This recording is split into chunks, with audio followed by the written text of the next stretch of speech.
नमस्कार, स्वागत है आपका एनबी न्यूज में। आप देख रहे हैं उत्तर भारत। मैं हूं आपके साथ सदफ फातिमा। बुलेटिन की शुरुआत करेंगे।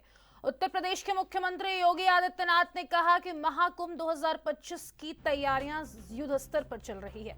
आज यहां शासन और प्रशासन के उच्च स्तर के अधिकारियों ने आकर प्रयागराज महाकुंभ की तैयारियों की समीक्षा की है और चल रहे कार्यों का निरीक्षण भी किया। वहीं 13 जनवरी से लेकर 26 फरवरी के बीच महाकुंभ का भव्य आयोजन होगा। हमारा सौभाग्य होगा कि महाकुंभ 2025 के शुभारंभ के लिए प्रधानमंत्री मोदी का मार्गदर्शन हमें प्राप्त होगा।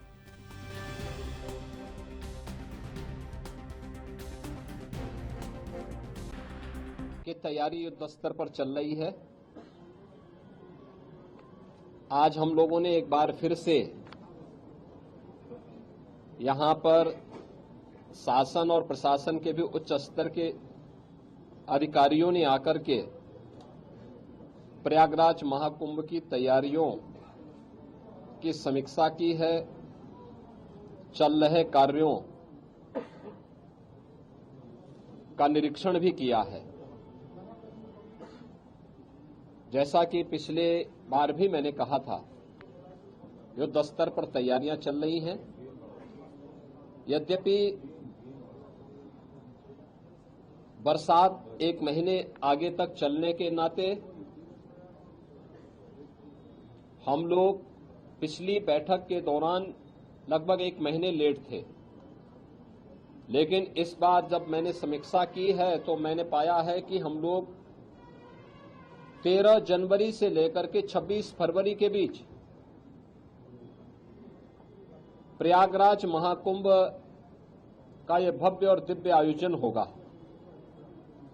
इस भव्य और दिव्य आयोजन की तैयारी हमारी एक महीने पहले पूर्ण हो चुकी होगी और यह हमारा सौभाग्य होगा कि प्रयागराज महाकुंभ 2025 के शुभारंभ के लिए आदरणीय प्रधानमंत्री जी का मार्गदर्शन हम सबको प्राप्त होगा। इस दृष्टि से यहां पर पूरे युद्ध स्तर पर तैयारियां चल रही हैं। हर विभाग रुचि लेकर के केंद्र और राज्य सरकारें पूरी तत्परता के साथ इस कार्यक्रम को आगे बढ़ा रही है। मैंने पिछली बार भी कहा था कि इस बार मेला का क्षेत्रफल हम लोगों ने 2019 की तुलना में 800 हेक्टेयर अतिरिक्त बढ़ाया है। पिछली बार हम लोगों ने कुंभ के दायरे को काफी बढ़ाया था, उसका काफी अच्छा सार्थक परिणाम था। गत कुंभ में लगभग 80,000 के आसपास टेंटेज और 60,000 के आसपास संस्थाओं को हम लोगों ने प्रदान किए थे।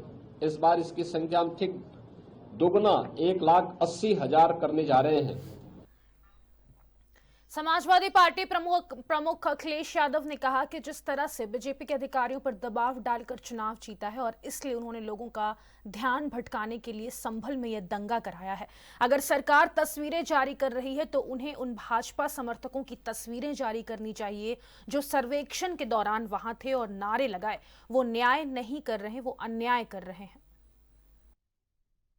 देखिए, ये सरकार अपनी नाकामी छिपा रही है और चुनाव में जो वोट की लूट हुई थी, जिस तरीके से चुनाव को प्रशासन की ताकत से और वोट को डलवा करके अधिकारियों के माध्यम से जो चुनाव जीता, उस नाकामी को छिपाने के लिए इन्होंने दंगा कराया है।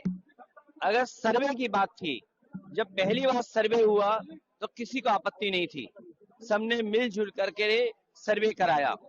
दूसरी बार जो सर्वे हुआ उसके कारण इतनी बड़ी घटना हो गई। पूरा दोष, और अगर कोई जिम्मेदार है तो वहां का प्रशासन जिम्मेदार है।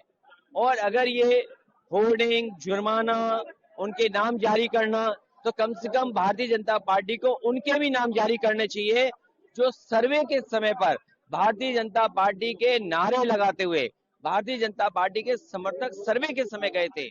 कम से कम उनके नाम तो जारी हों। दोषी वही लोग भी हैं, क्योंकि सर्वे की टीम के साथ भारतीय जनता पार्टी के लोग कैसे जा सकते हैं। और ये दिल्ली लखनऊ की लड़ाई है। दिल्ली लखनऊ की जो लड़ाई है उसमें आम आदमी पिस रहा है, जनता पिस रही है। और लखनऊ वालों को ये पता है कि कभी दिल्ली वालों ने भी इसी तरीके की घटना कर करके दिल्ली तक पहुंचे थे। आज लखनऊ वाले भी उसी रास्ते पे चल रहे हैं। अब देखना यह है कि राज धर्म कौन किसको याद दिलाता है। संभल घटना पर उत्तर प्रदेश सरकार में मंत्री सिद्धार्थनाथ सिंह ने कहा कि इसको सांप्रदायिक मोड़ देने का काम समाजवादी पार्टी कर रही है। इतने पत्थर कहां से आ जाते हैं? इन्हें इकट्ठा किया गया होगा, किसी ने साजिश रची होगी। पुलिस को अपना काम करने देना चाहिए। चुनाव हारने के बाद अखिलेश यादव बौखलाए हुए घूम रहे हैं। सांप्रदायिकता किसी की राजनीतिक धरती नहीं हो सकती। देखिए, इसको सांप्रदायिक मोड़ देने का प्रयास समाजवादी पार्टी कर रही है, जबकि ये एक सोची समझी साजिश है वहां पर।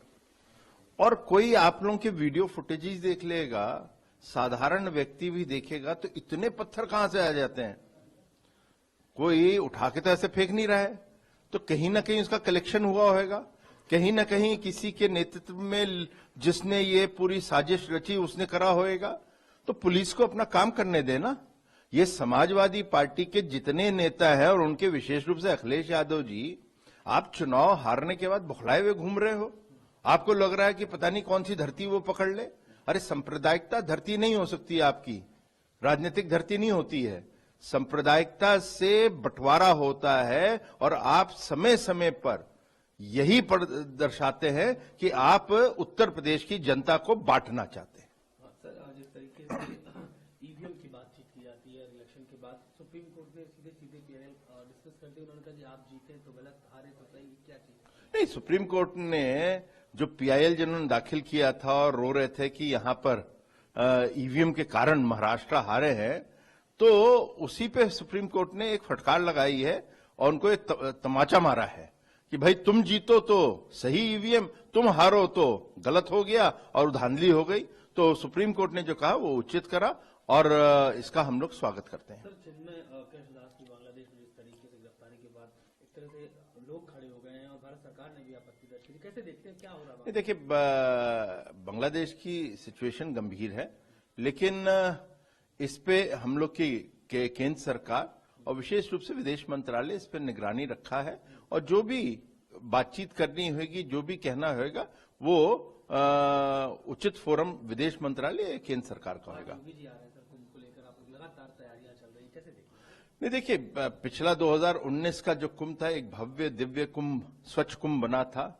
अब उसको और बड़ा कुंभ, महाकुंभ है ये तो इसलिए 40 करोड़ के ऊपर लोग आने वाले हैं, तो उसकी तैयारी और व्यापक होगी और पूरा का पूरा प्रयागराज और उसके जो अगल बगल के जनपद सबका विकास हो रहा है।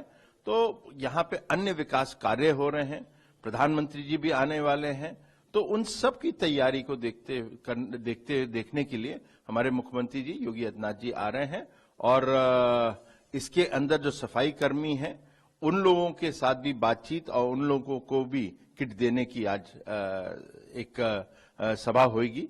तो मुख्यमंत्री जी हमेशा ध्यान रखते हैं कि इस प्रकार के जो धार्मिक योजनाएं होती हैं या धार्मिक पर्व होते हैं उत्तर प्रदेश के अंदर वो अच्छी तरह से मनाए जाए। और क्योंकि पिछली सरकारों ने तुष्टीकरण के अलावा कुछ और नहीं किया था और हम लोग जानते हैं जब आजम खां यहाँ के मंत्री होकर उन्होंने कुंभ 2013 में करा था। मुरादाबाद कमिश्नर अनंजय कुमार सिंह ने संभल घटना पर प्रशासन की जांच पर बताया कि कल तक घटना में 3 नाबालिगों का नाम सामने आया है। नाबालिगों के साथ हम काउंसलिंग की चीजें कर रहे हैं। इसके अलावा अभी तक जिन 27 लोगों की गिरफ्तारी हुई है उनके संबंध में हम कोर्ट के जरिए कानूनी कार्यवाही पूरी कर रहे हैं। खतरनाक चाकू मिला है, हमें जो अवैध हथियार मिल रहे हैं उनकी रिकवरी की जा रही है। तो उसमें कितने माइनर्स बताए जा रहे हैं?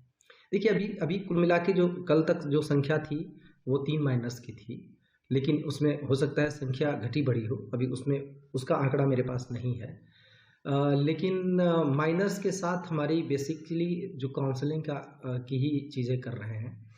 देखिए, जो बच्चे छोटे हैं उनको खासतौर से पढ़ाई पे लगाना चाहिए। पढ़ाई उन्होंने करी नहीं तो हम कोशिश ये कर रहे हैं कि उनको उस धारा से जोड़ें जहाँ पे वो अपने काम धाम में लगें, उनको स्किल के काम में लगावें, या जो पढ़ सकते हैं उनको पढ़ाई के काम में लगावें। हमारा पूरा प्रयास है। और जो अभी तक जो अरेस्टिंग हुई है 27 लोगों की, उनको कोर्ट के जरिए जो भी कानूनी प्रक्रिया है उसको हम पूरी कर रहे हैं। सर इलीगल वेपन जो चाकू जो मिला है उसको, वो बहुत ही खतरनाक है। वो जनरली भीड़ के अंदर अगर इस्तेमाल हो तो बहुत घातक हो सकता है। जो भी हमें अवैध हथियार मिले हैं या मिल रहे हैं उनकी रिकवरी की जा रही है। मैंने जैसा कहा कि साक्ष्य संकलन किया जा रहा है, ये एविडेंस के कलेक्शन के अंतर्गत ही आएगा।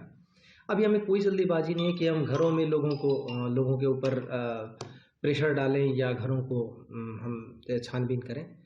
जब लोग खुद ही सहयोग कर रहे हैं हमारा एविडेंस कलेक्शन में, तो मुझे कोई ज़रूरत नहीं महसूस होती, लेकिन आवश्यकता पर। इस बुलेटिन में फिलहाल के लिए इतना ही। मुझे दीजिए इजाजत। नमस्कार।